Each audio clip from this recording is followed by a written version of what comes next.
What is up, guys? We're back with a breakdown of Stargirl Season 3, Episode 6, titled The Betrayal, and I have to say right off the bat, I think that this is my favorite episode of the season. Not only did we get into a little bit more development in each storyline, the Cameron Marquand stuff with Courtney, but also we trickled along the Cindy Berman side of things, and that reached up into a point of where things fracture this episode. But then again, the Sylvester stuff. Sylvester, you know, as much as I love Starman in this show, it has been going along a route of where I know his character is intentionally being portrayed as impulsive, but sometimes it's a bit irritating, and I was wondering where we were going to go with that truly. Is it going to lead to anything bigger? Was it a side effect from coming back from the dead? But this episode, there were some really touching scenes with Courtney. I have to say that Breck Bassinger really acted her arse off in this episode. So all round, like, you know, we got some Hourman stuff. There's quite a bit to talk about, so I'm going to breeze through the recap as usual, give my thoughts, and also some theories, because we also delved into a little bit more Mr. Bones stuff, or at least I'm pretty sure that's Mr. Bones looking through that surveillance. So go ahead, like this video, guys. I know I ask you all the time, but please give me a thumbs up to show your support for the channel if you go on to enjoy this video. And hey, do consider subscribing to the channel, because we do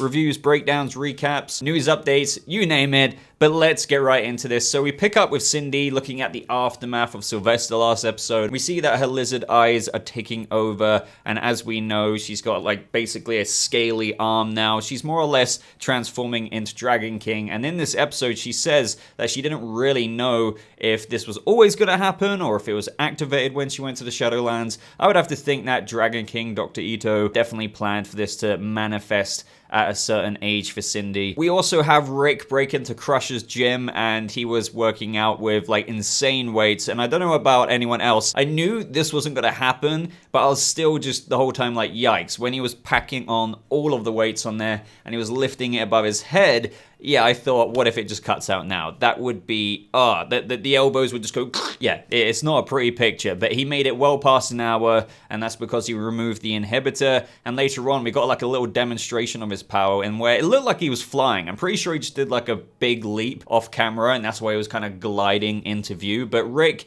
is OP now, very overpowered, and you have to think, what are the repercussions of this going to be? Sylvester made it very clear, and I think we all gathered anyway, even if he didn't say this, the inhibitor for Hourman, quite literally keeping it to an hour, is there for a reason. I think if you're wearing it 24/7, it would have some effects on your body. That could probably be the reason of what Rick finds out, that, you know, having super strength for an hour a day is fine, of what his father designed, but if you keep putting your body through that, even though with the hourglass it can sustain that strength temporarily, and obviously it doesn't crush your bones, your muscles or anything, but it must have a repercussion where it might make you physically ill. In this moment, we got another tease of whom I'm just going to call Mr. Bones, because I'm pretty damn sure it's Mr. Bones making those little noises as he's looking at the surveillance. So he's looking at Rick in this moment, and this is where we get a little pan to the jigsaw that he's doing. Message from Future Boba here. I'm editing this video, looking at it again whilst I'm editing. I should have seen it the first time. This is a puzzle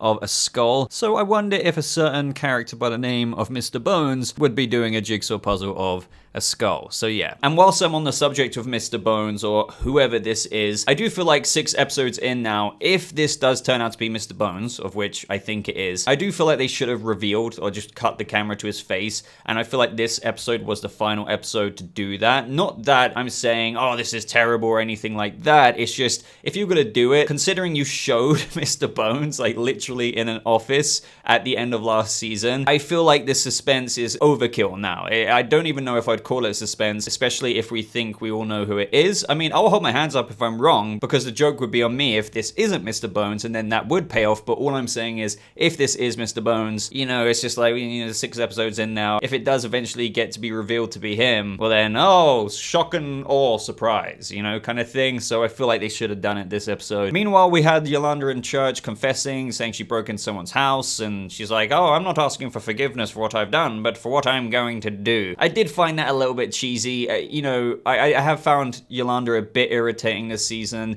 and I always try and look on both sides of the fence, and I do understand where she's coming from in some things. You know, Cindy, as she explains a little bit later to Yolanda, I had my reasons, I would have explained, and I still can. And it's just like, well, maybe you should have explained at the beginning, but at the same time, I understand why Cindy might have been hesitant to do that, considering if she revealed, hey, I'm kind of transforming into what my father was, a literal lizard human person hybrid, you're probably gonna think I'm just gonna become just like him, but inadvertently, through keeping it a secret, here we are. So I do get why Yolanda is kind of like, oh, laptop, you've kept this from us, shady. But to jump to like releasing the claws, trying to murder her, you know, because those claws, they quite literally sliced through the post of the bed, cut it in two, so she is fully intending to murder someone there and then. So there is certain reasons they give to these characters like Yolanda where I can understand, but then to jump to things like murder but not kind of incapacitating her temporarily or something like that just feels like such a leap for me, and just kind of makes me feel like the character's a little bit more irritating. And I think my assessment is pretty fair there. Again, I'm saying that I understand where she's coming from,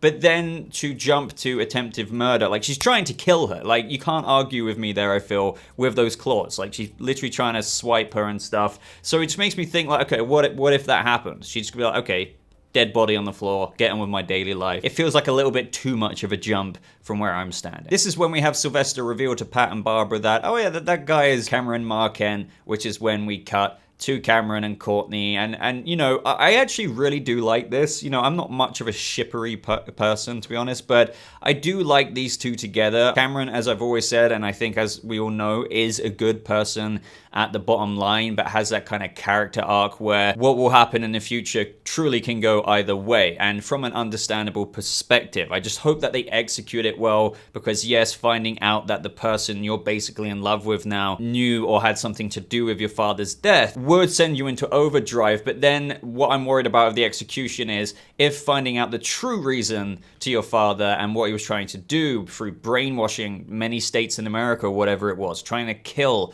Barbara and Courtney. I'm not saying finding things like that out should completely ground you, especially when you've just found out something, but I feel like shows sometimes like this might just have him go full out villainous, know those reasons, not even listen to them, and I get that you can be blind to it, but yeah, I'm gonna have to wait for this one with the way the fallout happens with Cameron finding out, which is obviously inevitable because, as Cindy said, oh, he will find out and he'll come for you. I just hope that they execute the somewhat villainy from him well, and they might surprise me. Like, he might flip out a little bit, but then it might flip 180 and he might somewhat deal with it, but I don't know about that. Let me know if you have any ideas. And just considering that in this moment he created an ice sculpture modeled after his father, literally harnessing, as Courtney said, the love, focusing on the good. So that very literal icicle, if you will, was manifested out of his love for his father. So that just kind of tells you what's gonna bloody happen when he figures out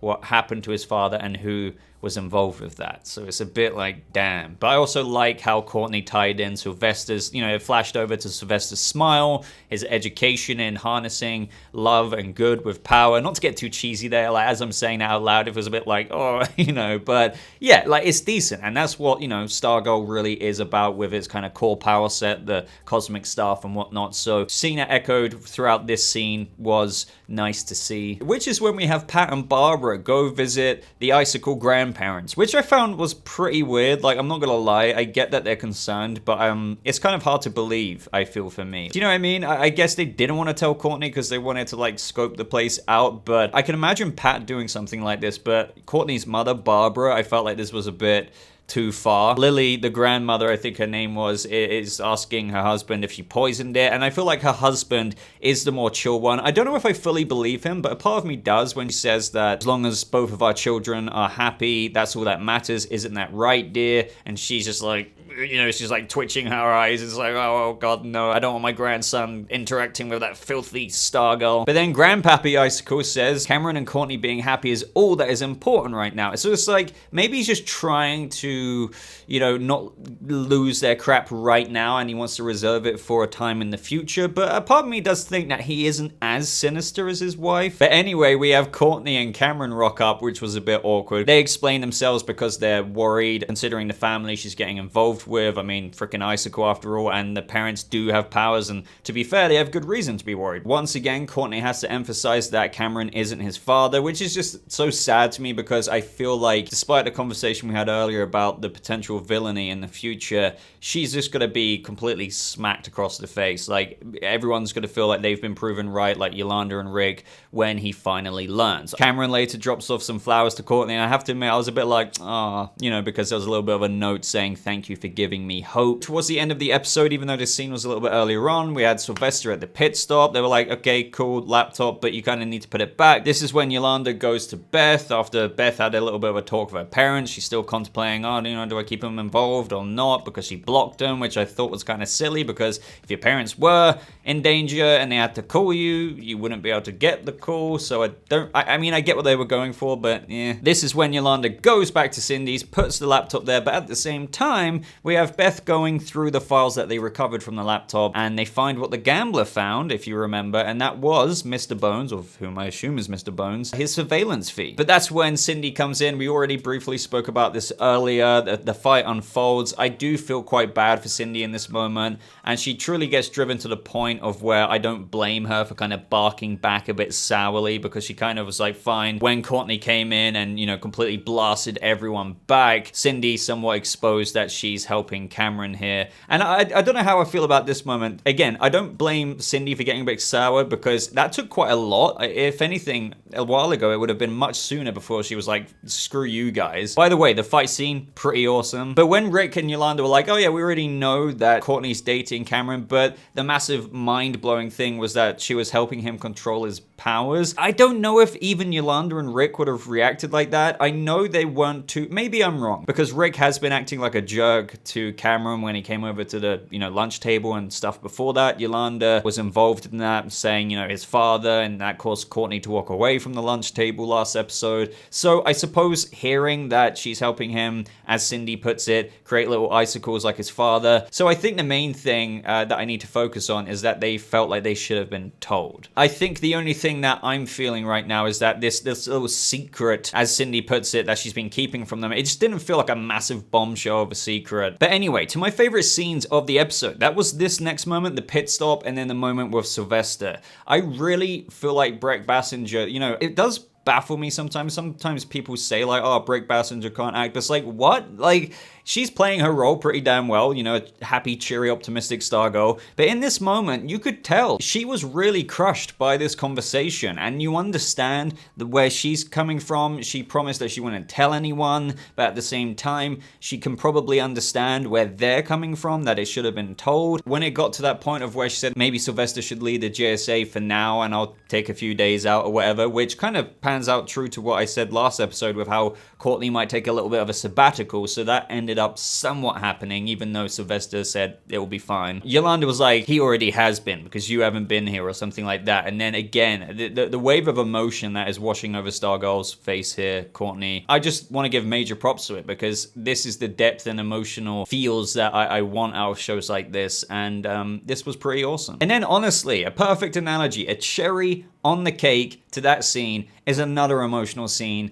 with Starman, and I really love this moment. This must have been what they were building up to, with him trying to give advice or in the parenting mode. He's like, you don't have to apologize to me, I've been there. Starman identifies more than anyone, because after all, he is frickin' Starman, and he's not been perfect at all, as we've seen. He even talks about Mary, how he thought that even Brainwave brainwashed her mind with his powers to love him, but Mary was pretty insistent that, just like Courtney, sometimes bad guys can turn out good, even though she kind of died from a bad guy. But still, even after all of that, Sylvester says that he trusts Courtney's gut more than anything. So if you say that Cameron's a good kid who needs some guidance, he's on board. But again, it just stings so much more, because you know where this is going to go. And I feel like the characters should, or probably do. It's just, it's inevitable, right? Like when he finds out, it's just, I'm dying to know what that fallout's gonna be like, because there's a predictable way, of which I'm concerned about, as I've already voiced. Is it's gonna be straight up, oh, I'm blinded to villainy now, screw everyone, screw the logic and explanations behind it, I'm going villainy?